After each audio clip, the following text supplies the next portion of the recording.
Iya, Nah sebenarnya ini membicarakan seluruh produk nggak cukup di 1 jam nih Pak. iya, Kita masuk ke segmen fakta atau cakap-cakap. iya. Nah, ini ada beberapa pertanyaan. Ini sebenarnya fakta atau mitos gitu ya, atau cakap-cakap saja seperti itu. Nah, Mitos itu sebenarnya sama dengan cakap-cakap. mitos, cakap-cakap, real, fakta Pak ya. Nah ini Pak pertanyaannya ini yang pertama, produk yang mahal pasti lebih aman dan berkualitas. Fakta atau cakap-cakap?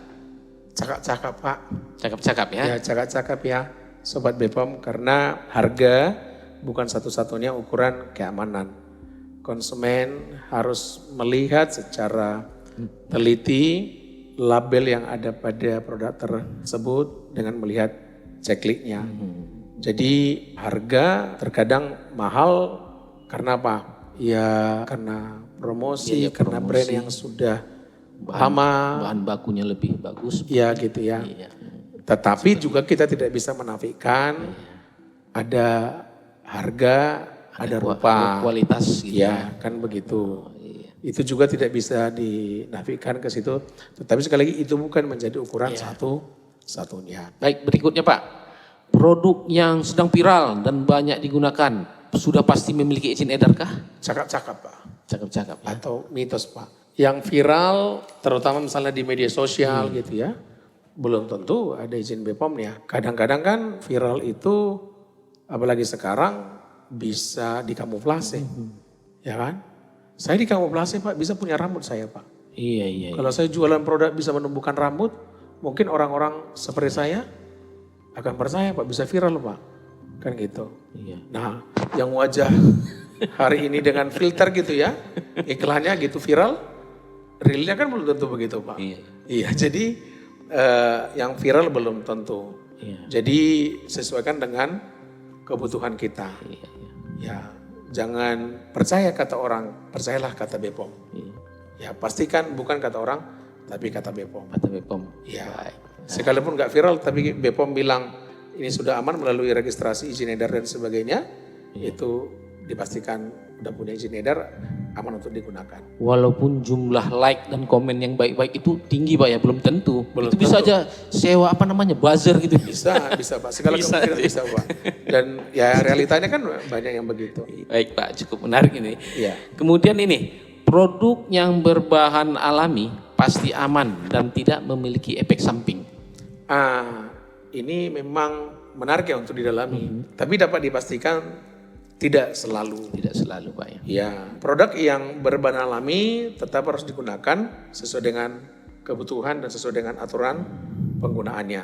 Tentu hampir bisa dikatakan secara umum ya, lebih aman dari produk lainnya, produk kimia secara umum sekali lagi bisa dikatakan lebih aman. Tetapi kalau pasti aman dan tidak memiliki efek samping, enggak juga. Ya kan? Produk alami, misalnya ya, pernah nggak dengar ikan buntal Pak? Wah, beracun itu Pak. Beracun kan Beracun. itu. Alami itu Pak. Gitu. Kemudian ada ubi, iya. ubi beracun juga Pak, kan gitu contohnya. Ya ini ubi, Singkong racun ya. ya kan gitu. Singkong racun. Ya Ada juga jamur yang beracun. Tapi Iya. ada juga jamur yang bisa dimakan. dimakan, Kalau salah pilih ya gawat itu Pak ya. betul. Gitu. Alami juga memang. Iya. Tetapi kalau memang apa yang sudah kita ketahui secara umum, misalnya buah-buahan yang umum, sayur-sayuran, ya tentu lebih direkomendasikan untuk dikonsumsi daripada produk-produk lain yang non alami, kan gitu Pak. Tetapi tentu konsumsilah sesuai dengan kebutuhannya. Baik, berikutnya nih Pak. Ini ada makanan yang masih aman dikonsumsi selama warna dan aromanya tidak berubah, terlihat seperti normal. Iya. Walaupun sudah melewati tanggal kadaluarsanya. Itu aman gimana Pak? Fakta atau mitos? Tidak benar Pak. Tidak benar ya. Jadi kalau sudah kadaluarsa, jaminan keamanannya tidak dapat dipastikan lagi Pak. Walaupun warna aromanya masih seperti awalnya. Iya. Seperti itu, Pak. Industri itu kan sudah mengukur, sudah melakukan kajian, sudah melakukan perhitungan. Ya, sekian lama produk saya ini dinyatakan keluarsa setelah ada perubahan ya. Nah perubahan kadang-kadang kan perubahan kasat mata tidak menjadi selalu ukuran Pak. Apalagi misalnya industri-industri yang sudah mumpuni. Perubahan yang tidak kasat mata, yang tidak terlihat itu ya kelihatannya aman. Tetapi ini tidak recommended Pak gitu. Selain dari warna dan aroma kan bisa saja tidak berubah, tapi rasa, ya kan, kadar terbaik dari produk itu, ya kan, bukan lagi itu ketika sudah kadaluarsa tidak direkomendasikan Pak, tidak direkomendasikan untuk dikonsumsi lagi yang sudah kadaluarsa. Itu Pak. Tapi ada juga kebalikannya ya Pak ya. Walaupun produk tersebut belum melewati tanggal kadaluarsa, tapi warna daripada produk tersebut berubah. Nah itu keamanannya gimana? Terjamin atau tidak ya? Kalau sudah berubah warna, berarti kan sudah ada perubahan struktur kimianya, perubahan fisiknya gitu ya. Bisa saja karena penyimpanannya tidak sesuai. Iya. Apakah misalnya terpapar sinar matahari gitu ya, atau terpapar panas yang berlebihan sehingga merubah kondisi originalnya tidak sama lagi dengan spesifikasi awalnya, itu pun tidak direkomendasikan Pak. Gitu. Tidak kita rekomendasikan untuk dikonsumsi. Sekalipun tanggal keluarannya belum dilewati gitu ya, tapi dari perubahan fisik, perubahan bentuk sebaiknya tidak. Walaupun kemasannya masih bagus Pak ya, tidak rusak, tidak sobek, tapi sudah berubah tapi belum melewati tanggal kadaluarsanya. Dalam pengawasan kita pernah menemukan misalnya susu UHT ya, atau beberapa minuman kekinian yang dikemas dalam kemasan Tetra Pak itu, kelihatan dari luar masih mulus. Ternyata di dalam ada perubahan aroma gitu ya. Karena kenapa? Kita kan nggak bisa mengidentifikasi kalau ada bocor-bocor halus kan gitu. Ada perubahan di dalam karena kemungkinannya ada, apakah ada sobekan kecil, ada bocor-bocor halus gitu ya, yang tidak teridentifikasi dengan kasat mata. Jadi kalau sudah berubah warnanya gitu, apalagi misalnya obat-obatan Pak, kan tidak recommended. Misalnya vitamin C atau obat lain lah, udah teroksidasi ya. Untuk apa dikonsumsi? Mungkin masih utuh bentuknya, tapi warnanya sudah berubah, tapi udah teroksidasi, berarti kan kadarnya sudah tidak sesuai dengan awalnya lagi. Gitu. Dan bahkan mungkin sudah dihasilkan produk kimia lainnya yang bukan lagi seperti yang diharapkan. Gitu. Jadi ini penting ya, menjadi perhatian bagi para pemilik market, warung, swalayan. Ya walaupun produknya belum melewati tanggal kadaluarsa, tapi telah terjadi perubahan warna, itu sebaiknya diasingkan atau ditarik untuk tidak dipajang lagi Pak ya, seperti itu ya. Baik, sekali lagi itu kemungkinan Pak karena cara penyimpanan yang tidak sesuai dengan rekomendasi dari industrinya. Makanya kan misalnya kita pun pengawasan di pergudangan, di distributor, apalagi obat-obatan, petunjuk penyimpanan harus kan sesuai dengan suhunya. Ya kan? Itu sudah pasti melalui tahapan-tahapan yang panjang, ya menetapkan tanggal kadaluarsa dengan masa simpan tertentu dengan cara penyimpanan yang sesuai. Ya Pak. Oke, menarik sekali Pak ya. Baik, ini terakhir dari segmen cakap-cakap Pak. Nih, kalau nomor izin edar tercantum pada kemasan berarti pasti asli. Nah, ini juga perlu diperjelas ya. Karena realitanya memang ada yang mencantumkan nomor izin edar tetapi palsu. Jadi ibarat lagu alamat palsu ternyata nomor izin edar fiktif oleh pelaku usaha yang nakal juga ada. Ya. Jadi untuk mengkonfirmasi kebenarannya gampang sekali. Tinggal download aplikasi BPOM Mobile di handphone Sobat BPOM. Akan teridentifikasi itu asli atau palsu. Ya, melalui aplikasi BPOM Mobile akan terlihat izin edar tersebut apakah masih berlaku gitu, apakah fiktif. Ya. Ini masih kita temukan misalnya di produk-produk kosmetik, produk obat bahan alam ya, mencantumkan nomor izin edar padahal nomor izin edar yang fiktif. Fiktif, bodong atau palsu itu Pak ya. Atau meniru nomor izin edar yang asli. Bisa saja. Gimana mendeteksinya itu Pak? Asli di nomor izin edar produk lain? Iya. Tentu bisa tetap diidentifikasi. Kan nomornya katakanlah sama-sama air minum dalam kemasan ya. Kan begitu. Tapi ternyata menggunakan nomor lainnya. Bisa kita identifikasi dari misalnya gini Pak. Dari kemasannya. Jadi cek kemasan itu sangat penting Pak. Karena kemungkinannya kemasannya nggak sama dengan yang asli Pak. Kan satu perusahaan dengan perusahaan lain nih Pak, kan gitu. Pencetakan kemasan kan nggak mungkin bisa persis sama. Ya tingkat kepribadiannya mungkin sangat tinggi, tapi kalau diidentifikasi lebih detail, sama-sama perusahaan air minum misalnya tadi ya. Tapi kan satu perusahaan dengan perusahaan lain pasti ada perbedaan-perbedaannya. Pasti ada kan begitu Pak. Nah tetapi untuk memastikan inilah kita hadirkan Pak. Gitu. Ya. Kalau misalnya ada keraguan, silakan tanya ke BPOM, ya itu. Jadi masyarakat juga jangan ragu. Oh di BPOM Mobile ada sih gitu. Tapi kok sepertinya biasanya produk ini bukan begini gitu. Gak usah khawatir, bahkan gak usah repot-repot. Langsung tanya aja ke unit pelaksana teknis BPOM di Medan. Gitu. Bisa melalui media sosialnya juga tanyakan. Kami akan cek dan recek dan konfirmasi. Gitu. Kecuali tadi udah mungkin biasa sudah menggunakan itu tiba-tiba warnanya berubah, wah ini kan bisa di searching di BPOM Mobile itu juga, laporkan juga bisa di pengaduan dan juga ke UPT BPOM Medan. Bisa saja kualitas daripada kemasan dan kualitas tintanya juga pasti yang berbeda Pak, pasti berbeda. Baik Pak, ini berbicara tentang peran BPOM di Medan dalam menjalankan pengawasan khususnya produk-produk yang beredar di Sumatera Utara.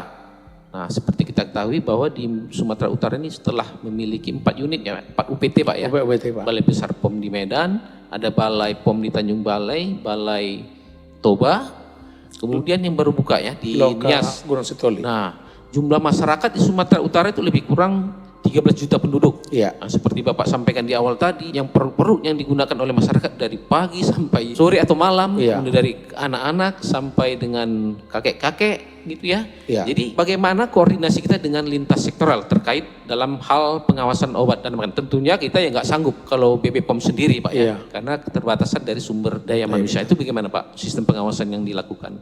Nah sistem pengawasan yang kita lakukan adalah menjaga 3 pilar tadi Pak berdiri kokoh. Ya. Pilar pemerintah, pilar pelaku usaha dan konsumen. Ya, pimpinan kita juga sekarang Bapak Kepala Badan POM kan selalu menggaungkan namanya ABG. Akademisi, Businessman, Government. Kalau 3 pilar tadi plus dengan ABG-nya tadi kita jaga dengan baik, koordinasi dengan lintas sektor dengan dinas kesehatan, misalnya untuk perizinan produk PIRT, hasil pengawasan sarana produksi PRT kita sampaikan juga ke mereka dan di follow up, itu kan sebuah kerjasama yang pasti akan menghasilkan hasil yang baik. Karena produk-produk di daerah itu harusnya terdaftar. Ya itu untuk produk-produk PRT misalnya ya. Kemudian produk yang bermasalah di daerah misalnya ya. Ketika kita menemukan dalam pengawasan, kita kan mengirimkan laporan juga kepada Bupati, Wali Kota, Sekda sebagai ketua tim koordinasi pembinaan pengawasan obat dan makanan. Ya. Nah, hasil pengawasan kita itu kita harapkan bisa ditindaklanjuti.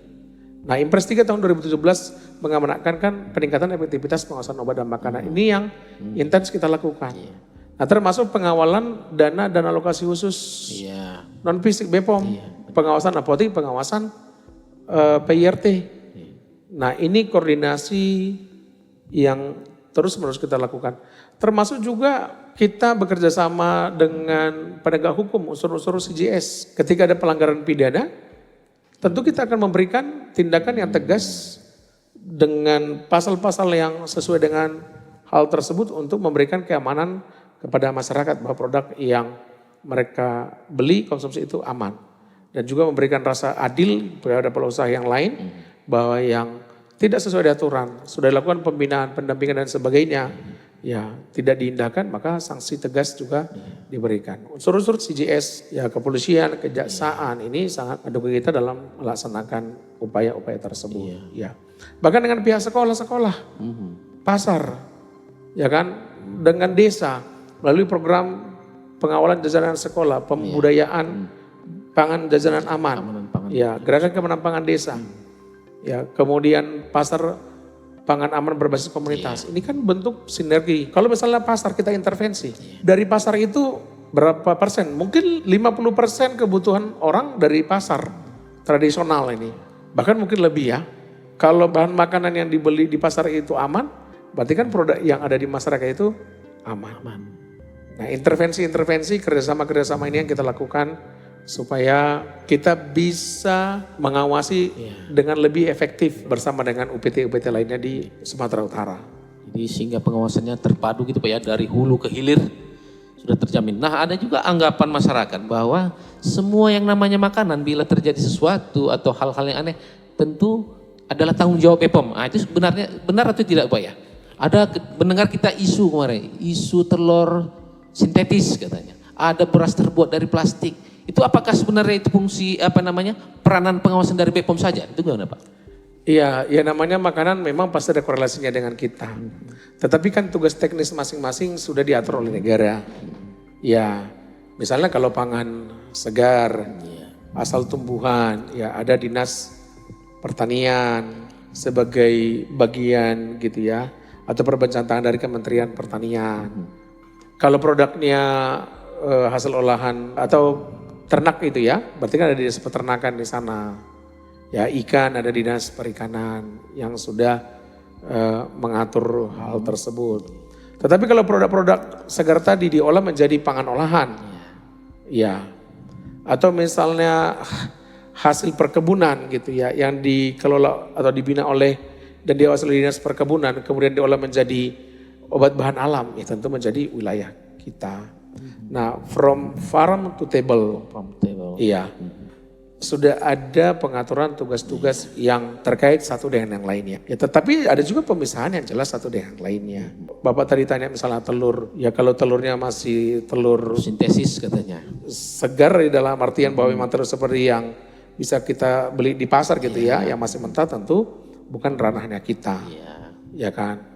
Itu Pak. Kemudian misalnya kalau ada garam mengandung kaca, butiran kaca. Katanya kan gitu. Nah, kalau garam memang apalagi dia sudah produk laut itu Pak sebenarnya ya, produk hasil. Tapi kalau sudah dikemas barangkali apalagi ada yodiumnya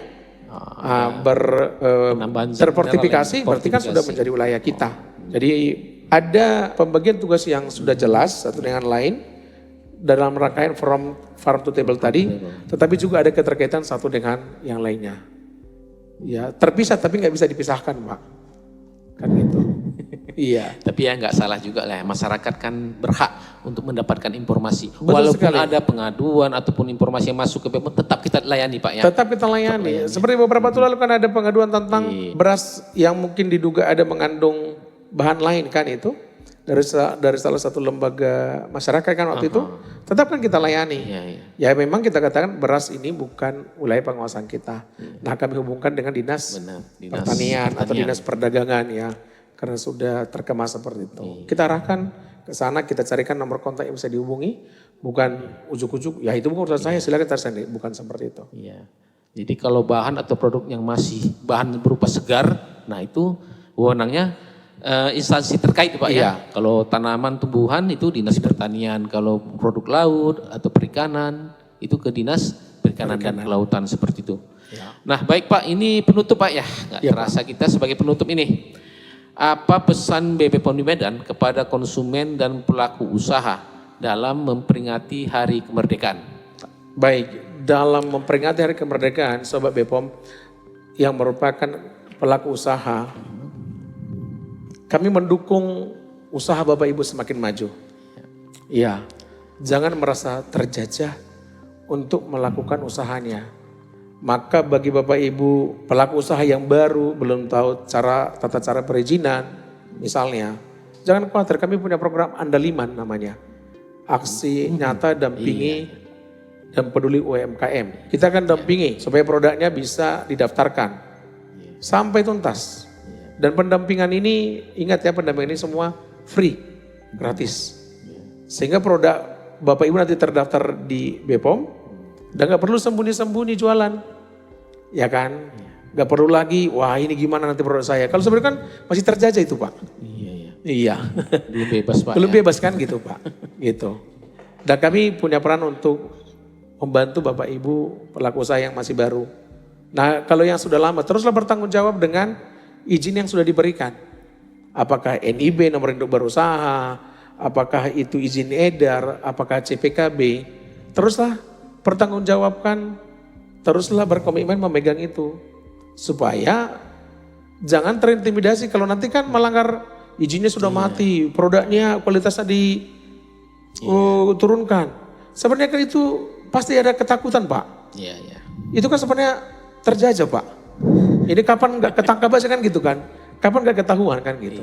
Jadi supaya nggak terjajah dengan rasa takut, yang memperpendek umur, jadilah pelaku usaha yang bertanggung jawab. Kalau ada hal-hal yang nggak dipahami, ada hal-hal yang ingin didiskusikan dengan pegawai BPOM, dengan kami selalu siap melalui Siduma gitu ya, sistem pengaduan masyarakat. Bahkan ada Horaslai yang bisa melaporkan langsung kepada kepala balai. Ya, sehingga pelaku usaha aman untuk berusaha, tidak perlu terintimidasi. Nah, sebagai konsumen jangan terjajah dengan produk yang viral dengan harga yang mahal dan sebagainya. Pastikan yang Anda mau beli itu sesuai dengan kebutuhan. Ya. Jangan sampai pula Pak mengkredit nanti kan Pak susah nanti bayarnya kan Pak gitu. Apalagi harus pinjol judul dan sebagainya kan untuk membeli produk-produk yang sebenarnya nggak dibutuhkan. Iya. Ya kan gitu. Oke lah, mungkin bukan untuk makanan sehari-hari, tapi untuk produk-produk lain yang katanya bisa membuat jadi cakep banget, jadi ganteng banget kan gitu ya. Ya kan. Jadi pastikan sesuai kebutuhannya. Kalau sudah, lihatlah kualitasnya dari labelnya. Cek kemasan, cek label, cek izin edar, cek kedaluarsanya. Kalau itu sudah terpenuhi, baru cek. Ya, cek kantongnya, semoga berkatnya melimpah gitu ya. Rezekinya ditambah-tambahkan sehingga bisa membeli sesuai kebutuhan, bukan sesuai keinginan. Kadang-kadang permasalahan kita, ya membeli sesuatu bukan karena kebutuhan, karena keinginan. Karena keinginan, beda Pak, sangat beda itu Pak. Kalau keinginan kan kayak lagunya hasrat, nafsu, lebih Doraemon Pak ya. Aku ingin begini, aku ingin begitu kan gitu. Aku ingin itu kan, itu tidak tepat ya. Jadilah konsumen yang cerdas. Kalau cerdas nggak mungkin bisa dijajah oleh informasi yang menyesatkan, oleh kata orang, gitu. Orang yang cerdas ya pasti bisa merdeka. Seperti negara kita ini kan dimerdekakan oleh orang-orang cerdas Pak. Pak Soekarno-Hatta. Dan dimulai dari dulu mungkin dulu Sumpah Pemuda, para pencetus, penggagas, mendorong, memperjuangkan kemerdekaan kita tahun 45 lalu, itulah orang-orang yang cerdas secara akademik, secara diplomasi, orang-orang yang berani. Nah, kita kan tinggal mengisinya dengan menjadi konsumen yang cerdas, pelaku usaha yang bertanggung jawab, dan kita juga pemerintah yang berintegritas. Kalau ini kita lakukan, kita akan menjadi orang yang merdeka, sehat, dan bisa mewariskan ini kepada keluarga kita dan anak-anak cucu kita kelak. Begitu Pak. Iya, baik. Jadi itu ya para pemirsa ya. Jadi Badan Pengawas Obat dan Makanan ini selain memiliki fungsi pengawasan, tapi ada juga fungsi pembinaan. Iya. Nah, kita tadi telah sampaikan Pak Mojasa tadi ada namanya produk inovasi unggulan kita Andaliman Pak ya. Andaliman. Jadi para pelaku usaha, terutama pelaku-pelaku UMKM yang masih kecil, jangan takut untuk bertanya, meregistrasi. Ya, semuanya gratis. Tapi ada juga yang dibayar, ada juga Pak ya. PNBP tentu untuk pendaftaran mereknya kan. Iya. Tapi itu kalau untuk UMKM kan Pak gratis kan Pak sekarang? Ada lagi program potongan 50% ada juga Pak ya. Sekarang udah gratis Pak untuk udah gratis untuk UMKM Pak. Gitu. Jadi jangan dengar kata orang. Jadi bahaya mahal, rumit, berbelit-belit, panjang. Sebenarnya itu tidak Pak ya. Tidak Pak. Tidak ya. Jadi nggak usah juga ke pihak ketiga yang sana sini, mohon maaf nih. Apalagi ke calo-calo ya. Langsung aja ke Balai Besar PAM di Medan yang orang-orangnya kompeten, profesional, dan berintegritas. Kami selalu ada untuk Anda. Iya. Baik, terima kasih kepada Pak Mojasa yang telah menyempatkan waktu memberikan informasi dan edukasi kepada kita. Padahal ini masih menarik sebenarnya, masih banyak yang mau dipertanyakan. Nanti bisa kita lanjutkan di Markompur berikutnya Pak. Episode-episode berikut Pak ya. Siap Pak. Oke, baik. Terima kasih. Saya Jupri Sibarani mewakili BPOM Medan mengucapkan selamat memperingati Hari Kemerdekaan Republik Indonesia. Merdeka memilih, cerdas mengkonsumsi, konsumen terlindungi, pelaku usaha bertanggung jawab, obat dan makanan aman, Sumatera Utara semakin sehat dan hebat. Horas, sampai ketemu episode berikutnya. Horas, merdeka. Merdeka. Ya.